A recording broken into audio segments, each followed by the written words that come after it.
Hello students, welcome to in my channel smart study. Students, आज हम directorate of education की तरफ से दी जाने वाली वर्कशीट नंबर 5 करेंगे, जो कि क्लास 8th के लिए है और सब्जेक्ट है सोशल साइंस। बेटा, ये वर्कशीट 9 अक्टूबर 2020 की है। Resources and development, conservation of renewable natural resources.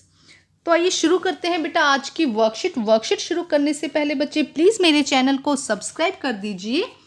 तो आइए देखते हैं आज की worksheet.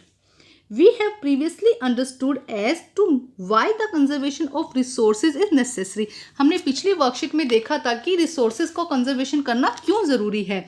There are many resources which are abundant in nature and also there are some which can be use only once. Nature में बहुत सारे ऐसे रिसोर्सेज हैं जो अब्यूडेंट है, बहुत ज़्यादा मात्रा में है, बट कुछ ऐसे भी हैं जिनको हम एक बार यूज़ करके उसे हम दोबारा यूज़ नहीं कर सकते। जैसे कि बहुत ज़्यादा मात्रा में कौन से बेटा, जैसे कि वाटर, ये क्या है, अब्यूडेंट है, बट इसका भी यूज़ हमें क्या करना है, बहुत सावधानी से इसका यूज़ करना है। और बहुत कम, जैसे कि जिसको एक बार यूज़ कर दिया, तो जैसे कि पेट्रोलियम, ये सब क्या, इनको अगर एक बार यूज़ किया तो इनको दोबारा यूज़ नहीं कर सकते हैं। We knew it as a renewable resources and non-renewable resources respectively. Now let's discuss on the conservation of these resources. अब हमने पढ़ लिया बेटा renewable resources और non-renewable resources। अब हमें पढ़ना है कि conservation of these resources को कैसे conservation किया जा सकता है।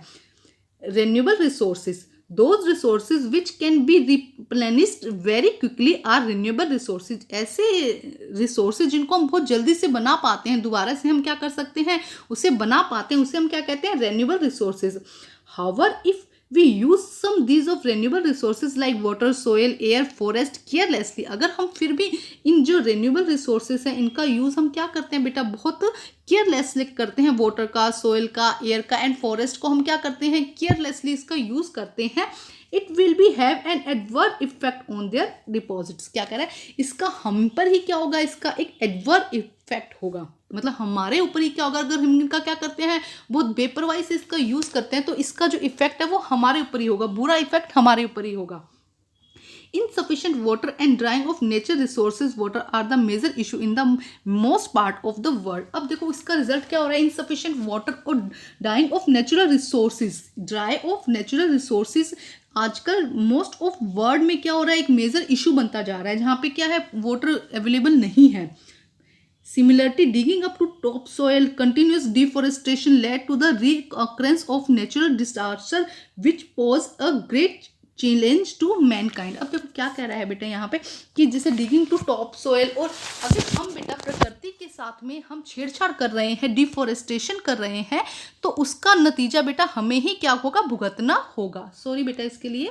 सिमिलर देखो एक बार फिर समझा देती हूँ कि अगर हम क्या कर रहे हैं, कंटिन्यूसली डिफोरेस्टेशन कर रहे हैं, पेड़ों को काट रहे हैं, तो क्या होगा, एक बैलेंस बना हुआ है अर्थ के बीच में और मानव के बीच में, ह्यूमंस के बीच में। अगर हम उस बैलेंस को डिसबैलेंस कर रहे हैं, उससे छेड़छाड़ कर रहे हैं, तो उसके लिए मानव ही क्या होगा, पूरी तरह रिस्पॉन्सिबल होगा और उससे ही पूरी तरह से इसका भुगतान करना होगा। ठीक है, अब देखते हैं आगे क्या दिया गया है बेटा। Let's find out the list. If potable water on earth get reduced, how would you it affect your life? तो बेटा अगर पोर्टेबल वाटर मतलब जो पीने वाला पानी है वो अर्थ पर रिड्यूस हो जाता है, तो आपकी लाइफ पर क्या इफेक्ट पड़ेगा।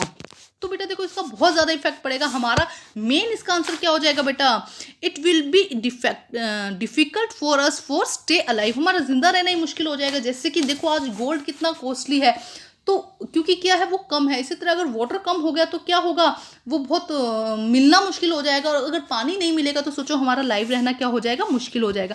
तो हम इसका बहुत शॉर्ट सा आंसर लिख सकते हैं बेटा, हम लिख सकते हैं it will be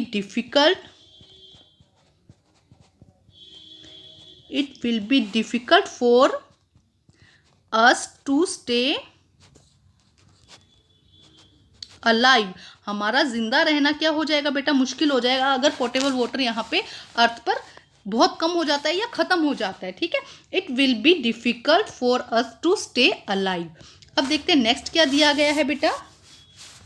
what would happen if forest on earth get exhausted.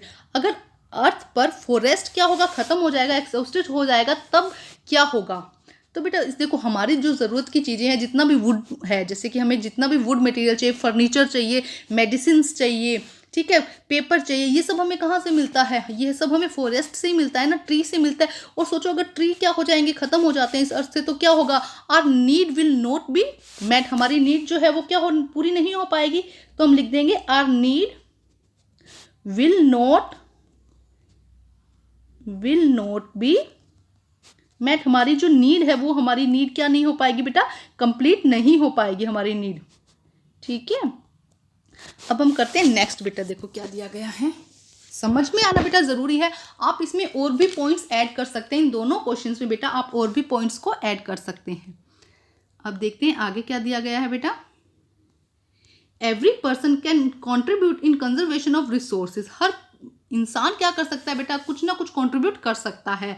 Some of them are listed below, a part of this right how you can contribute. यहाँ पे कुछ बेटा पॉइंट्स दिए गए हैं जिससे हम क्या कर सकते हैं? कंट्रीब्यूट कर सकते हैं कंजर्वेशन ऑफ रिसोर्सेज में।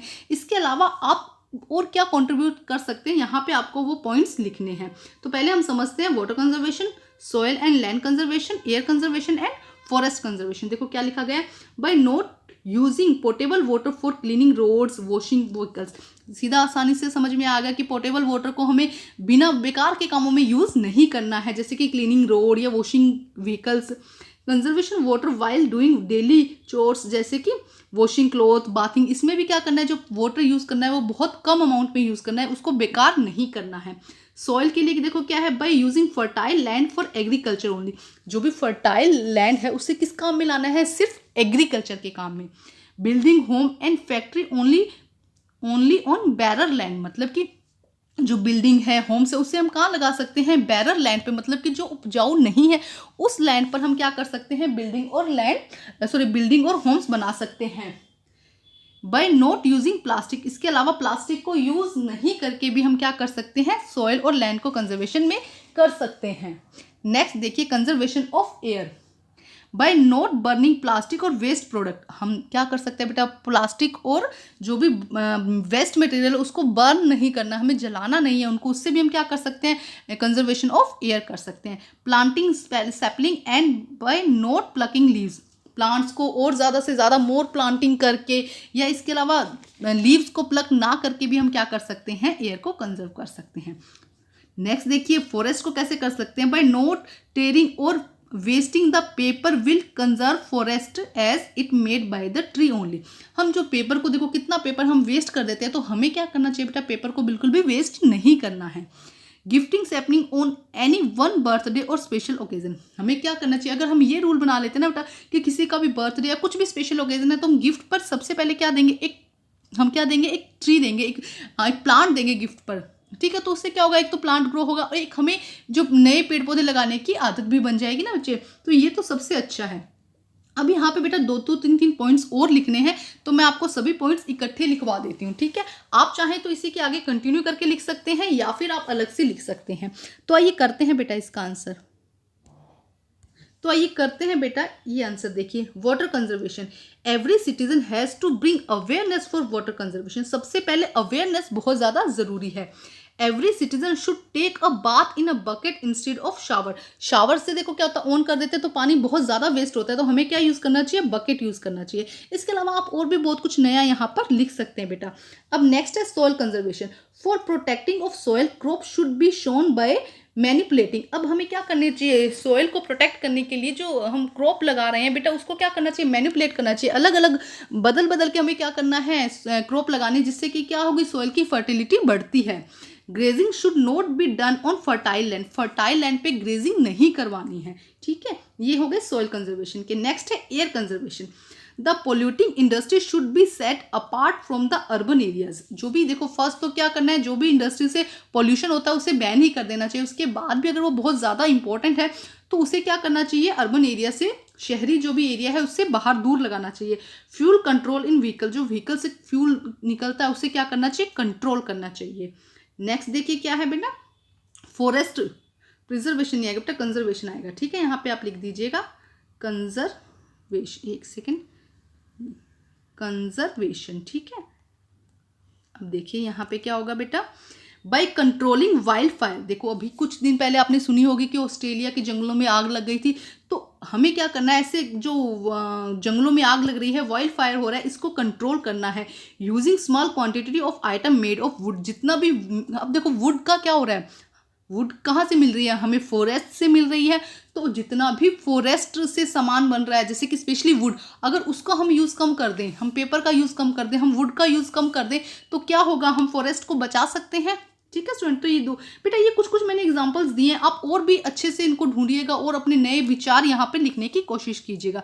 आइए अब हम क्वेश्चन आंसर करते हैं बेटा। तो आइए करते हैं बेटा क्वेश्चन नंबर 1।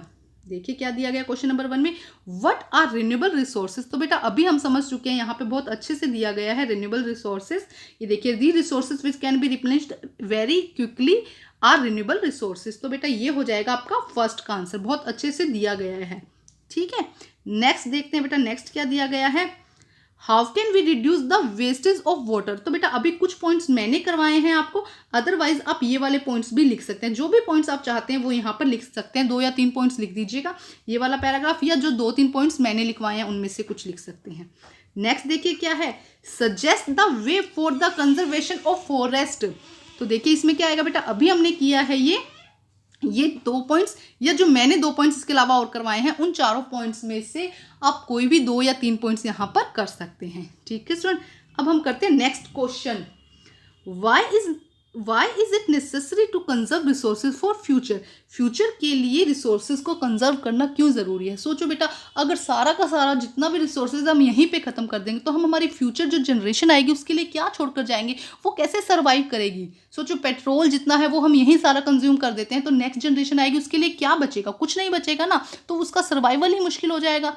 तो आइए करते हैं बेटा इसका आंसर हम, तो आइए करते हैं आंसर नंबर बेटा 4। It is very important to conserve resources for the future, because if resources are not conserve then we will not be able to save anything for the coming generation. हम अपनी next generation के लिए कुछ छोड़ेंगे ही नहीं, और resources will be exhausted. सारे के सारे रिसोर्सेज क्या हो जाएंगे, अगर हम उनको क्या नहीं करते, कंजर्व नहीं करते, तो सारे के सारे रिसोर्सेज क्या हो जाएंगे, एग्जॉस्टेड हो जाएंगे और पोल्यूटेड हो जाएंगे, नॉट लेफ्ट फॉर यूज, और यूज के लिए नहीं बचेंगे। तो बेटा आज की आपकी ये वर्कशीट कंप्लीट होती है। वर्कशीट कंप्लीट करके बच्चे अपने टीचर से चेक कराइए, और प्लीज़ मेरे चैनल को लाइक कीजिए, सब्सक्राइब कीजिए और शेयर कीजिए। Thank you students.